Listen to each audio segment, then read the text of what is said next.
Good morning. Today we will see program 1A of Design Analysis of Algorithm Laboratory.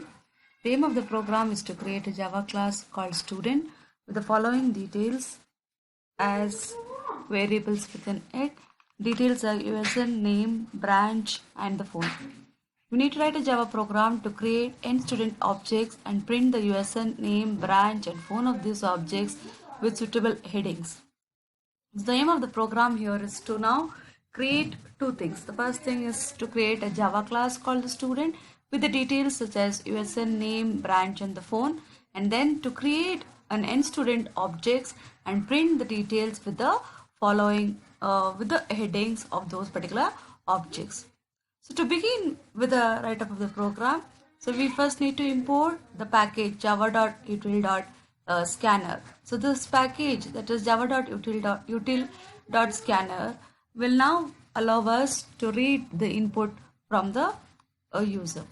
So we need to first define the class, that is the student. So we use a keyword class in order to create a class, and the class name here is a student. And as we have seen in the aim of the program, we need to create four variables: USN, name, branch, and the phone.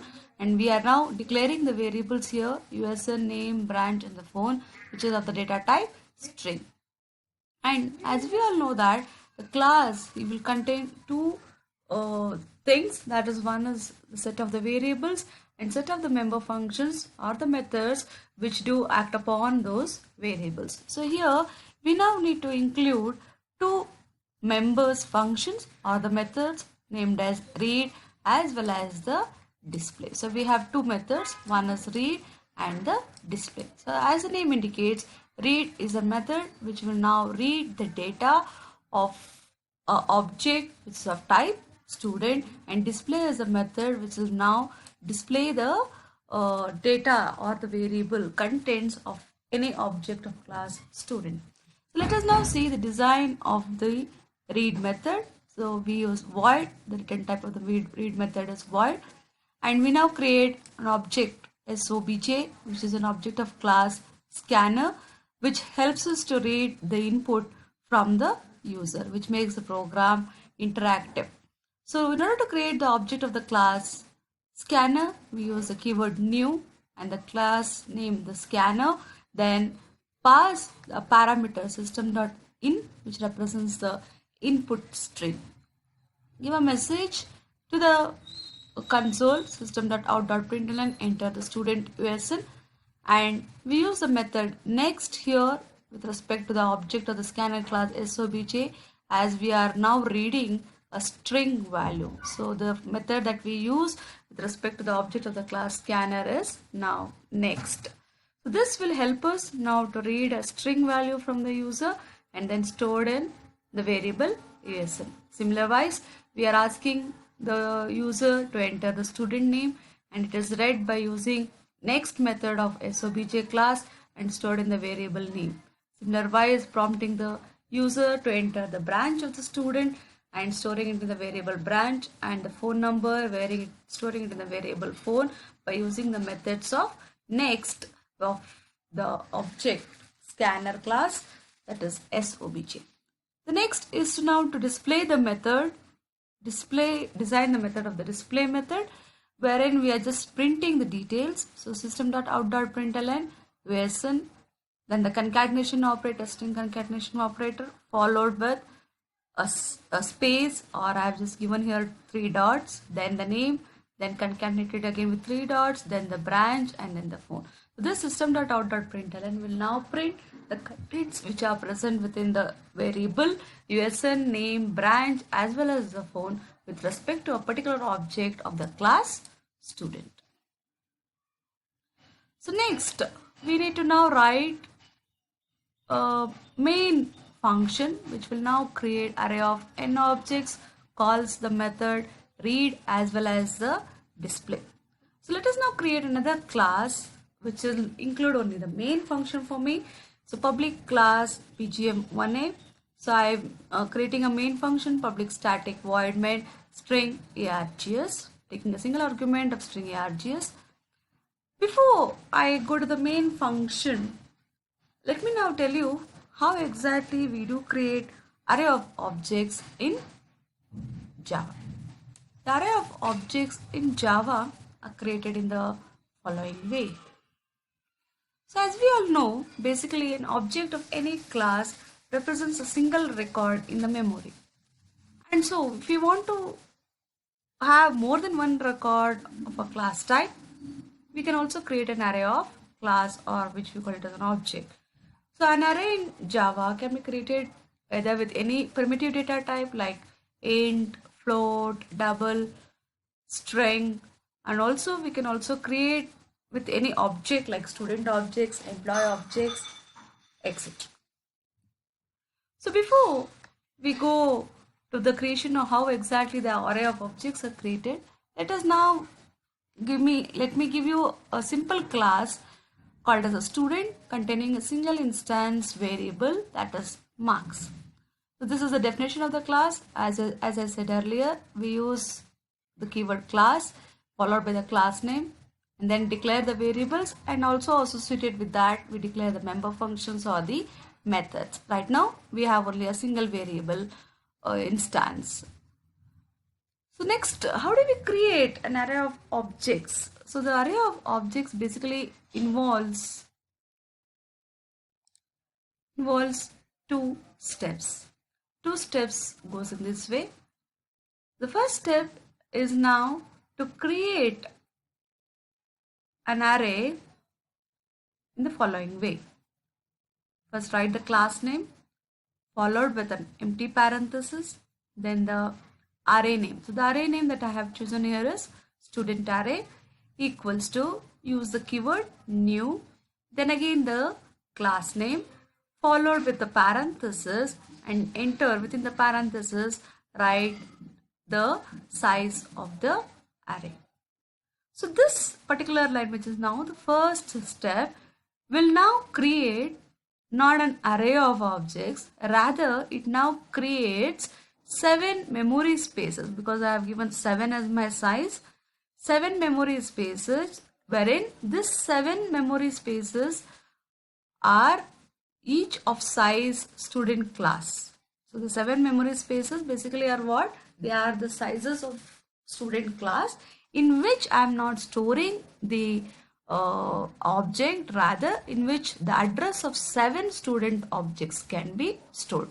So the first step which I am now creating here will not include an array of objects. Rather than that, it is an array of objects, which we call it as also array of references, right? So in array, what do you mean by that array of references? Means to say it just creates now array of spaces, like 7 memory spaces, in which we can now store addresses of how many objects?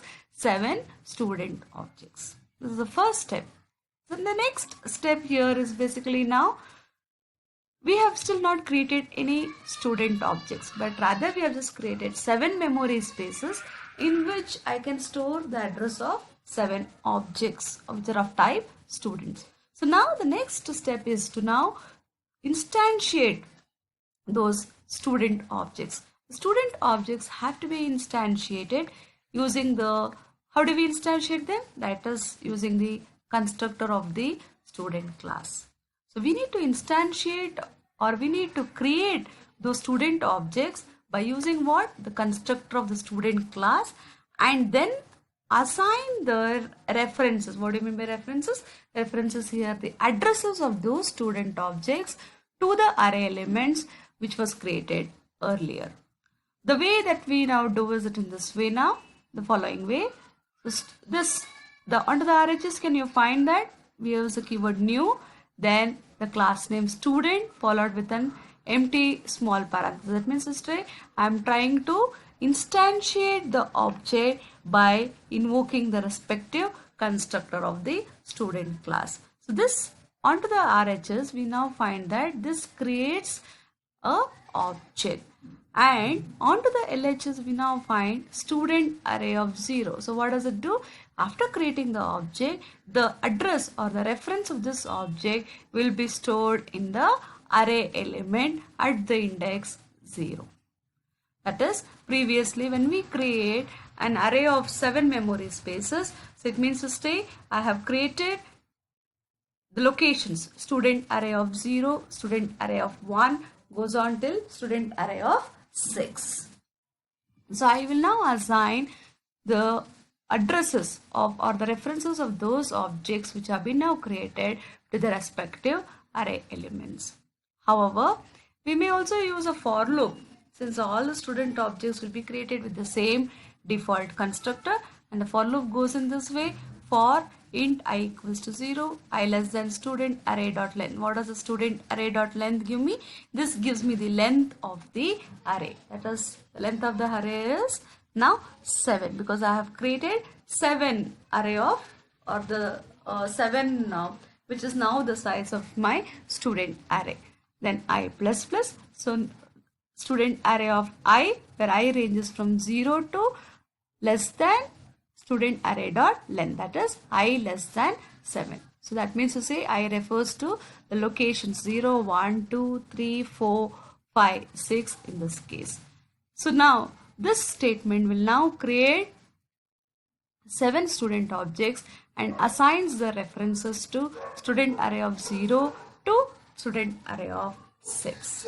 So the above for loop now creates 7 student objects exactly and assigns their references to the array elements. So keeping that in the knowledge, now we will proceed to the program, the design of our main function. So I have declared a variable called as int n and an object of the scanner class. So asking the user system.out.println enter the number of students. In the number of students, the n value which will be read from the user. So I am reading it by using the function next int via the object of SOBJ and stored in the value of n. The next. So we need to create array of objects of size n, which has been read from the user.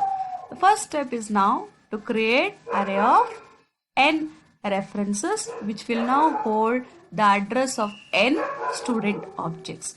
The syntax goes like this: student class name, empty parenthesis, st. St is now the array name, equals to the keyword new, the class name student, and of size n. So this particular statement which I just wrote here will now create an array of n references which can hold the addresses of n objects. This does not create any student objects. So we need to create now n objects and then assign that to the array elements. Assign the references to the array elements. So prompting the user to enter the student details, and then before we start reading the student data, is the programmer's responsibility to create n objects using the constructor and assign the references to the array elements. So using the for loop, as I said earlier, for int I equals to 0, I less than st.length I plus plus. So here st.length gives me the length of the array, which is now of size n. St of I is nothing but new student, open brace and the close brace, that is invoking the constructor. So here this will now create how many student objects? This will now create n student objects and gets assigned to the array elements of the array st. That is from st0, st1 goes on till st of st.length minus 1. The first step is this and the second step is this. This will now entirely completely creates the array of n objects. So whereas writing only this step will not fetch any output. You will be in an error. So you will have to first create array of n references of student objects, and then we'll have to now create objects and assign their addresses to the array elements. So once these two steps are done, so we can read the data for their respective objects again by using the for loop as well as the read method. So for int I equals to 0, I less than st.length I plus plus st of I dot read. So this will read now the objects one after the other. And then we need to print the student data with the suitable headings. The heading is now printed system.out.println, ASN name, semester and the branch. And in order to display, we call the display method with respect to each object of the array st with the index I, where I ranges from 0 to st.10. This is the end of the for loop, and the end of the main, and this is the end of the class. So when we execute the program, so the user will be prompted to enter the number of students, followed with entering the student details like the USN name, branch, as well as the phone with respect to the number of students which has been entered as a value. And then it prints the details of those students with the suitable headings. Let us now look at the execution of this program and also the output. The program, the same, the creation of that other class student with the read and the display method. This is the end of the class definition, class student definition, with the followed with the methods, and also the main class by creating an array of n objects and reading the student data as well as displaying the student data with the proper heading USN name, semester. Print the proper heading USN name, then the branch and the phone number. So we need to now invoke as usual the display method with respect to every object. Let us now execute the program. So will be prompted to enter the number of students too, and asking the user to enter the student details such as USN name, branch, and the phone number. This is for the first student and this is for the second student. Then finally printing the student details with the heading USN name, branch, and the phone number, and details are printed. So the reading is done by calling the read method and displaying is done by calling the display method. So the main aim of this program is to learn how to create array of objects and how to read the contents of those array of objects and also to display the contents of those array of objects. Thank you.